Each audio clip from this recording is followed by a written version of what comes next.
Three. Good morning, class. I'm Madam Pamela, and today I'm going to take you through how to prepare the scheme of work. By the end of the lesson, the learner, should be able to prepare the scheme of work. And scheme of work has the administrative part and the body part.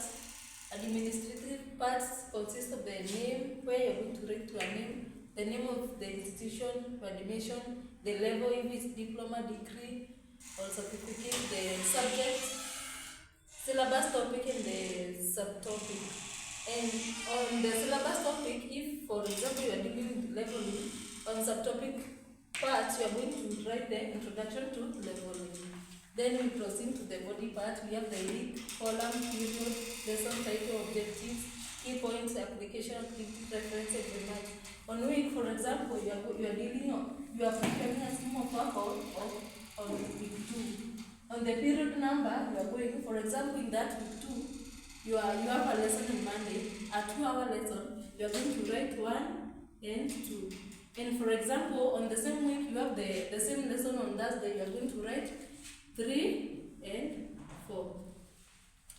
Then we have the lesson title, where you are going for if it's leveling, introduction to leveling. And because we prepared scheme of work from the syllabus, you are going to get your objective from the syllabus.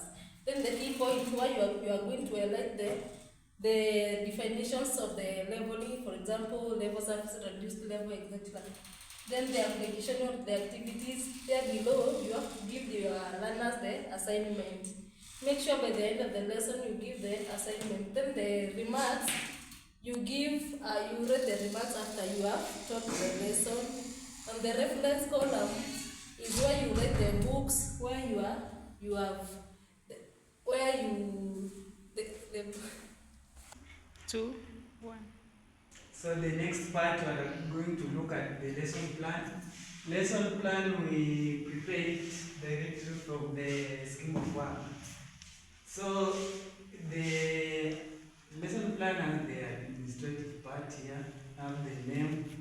So the name of the trainer who is preparing it, then the admission number, the institution, then the lesson title that is being taught on that day. Then you have the level, class, number of students, weeks, date, and then the time. Maybe the lesson is being taught at from 8 to 9. You indicate your time here. Then the subject, like let's say you are teaching what leveling, you put here leveling. Then the lesson title, introduction to lesson plan. After there, go to specific objectives. Here you obtain it from the scheme of work.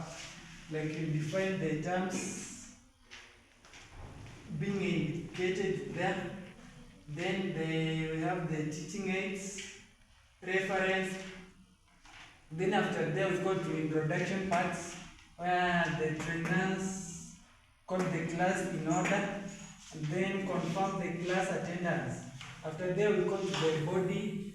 Maybe the trainer needs the learners to define terms indicated there in the lesson title.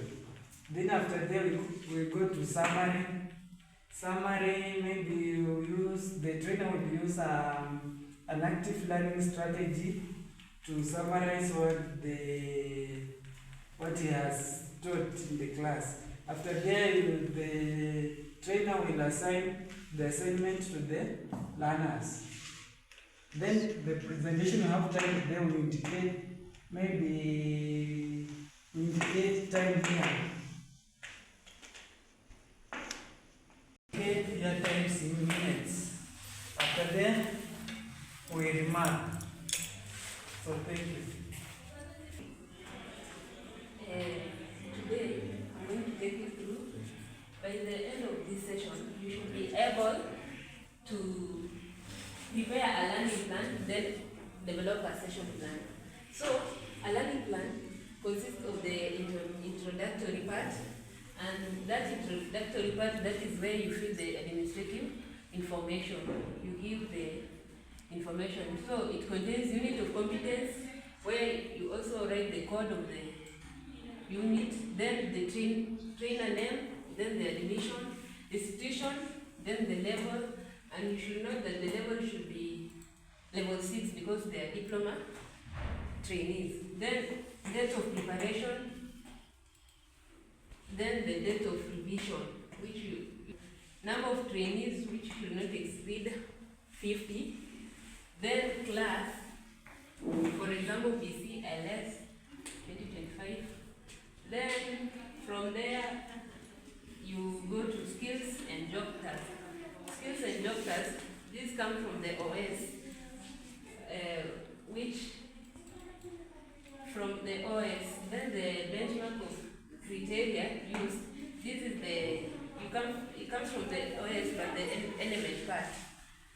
Then there is the body where it contains week, session number, session title, learning outcomes, train activity, training activities, resource reference, learning checks, reflection date. So here week depends with the week you are on. Then session number, here is when, for example, you have 2 hours class, that is taken as one session. Then learning outcomes comes from the OS.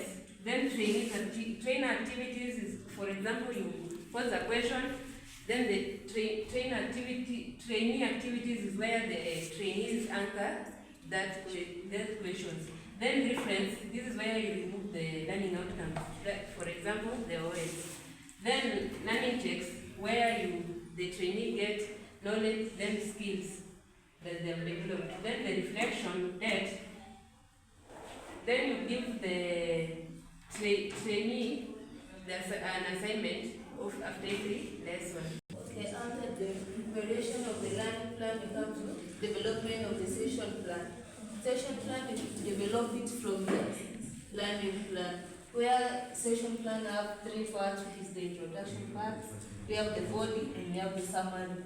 In the introductory part, we have the administrative details, which is the dates, we have time, trainer name, institution, unit code, unit of competence, session title, we have the level, class, and admission number. And then we have the LLN, which is the literacy learning numerics. This one is included when we have the student with disability, or when we have none, we write here none. And then we have the learning outcomes from the learning plan.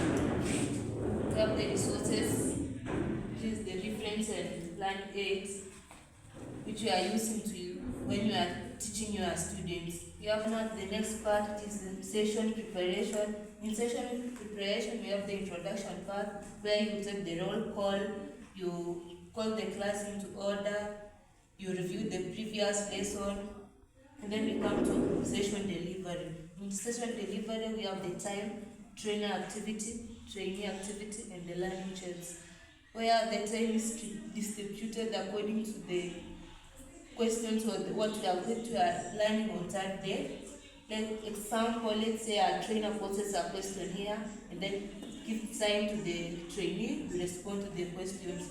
And then we distribute the time according to the lesson time. Let's say it's session time, let's say it's 2 hours, you will distribute it for 2.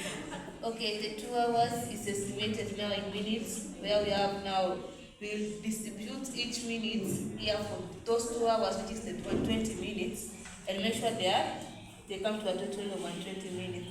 And then we have the session review. This is like a summary. You review the whole session and we summarize them, and then we have the assignment. Make sure to give them the assignment, and then the remarks.